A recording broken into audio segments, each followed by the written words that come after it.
বিশ্বনবী মাকামে মাহমুদে যে আল্লাহু আকবার বলে সিজদায় লুটিয়ে পড়বেন, আল্লাহ রাব্বুল আলামিন বিশ্বনবীকে এমন কিছু চমৎকার শব্দ শিখাবেন, ওই শব্দগুলো দিয়ে আল্লাহর প্রশংসা করে বিশ্বনবী কাঁদতে আরম্ভ করবেন। বিশ্বনবী এমন ভাবে অজর দ্বারায় সিজদায় লুটিয়ে পড়ে কাঁদবেন, রব্বুল আলামিনের রহমতের দরিয়ায় জোশ লেগে যাবে।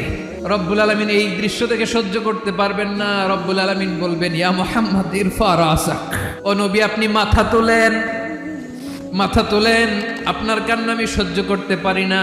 নবী আপনি মাথা তোলেন, সাল তুতা, আজকে আপনি যা চাবেন তাই দেব। নবী আপনি সিজদা থেকে মাথা তুলেন, সাল তুতা। বিশ্বনবী এবার মাথা তুলবেন।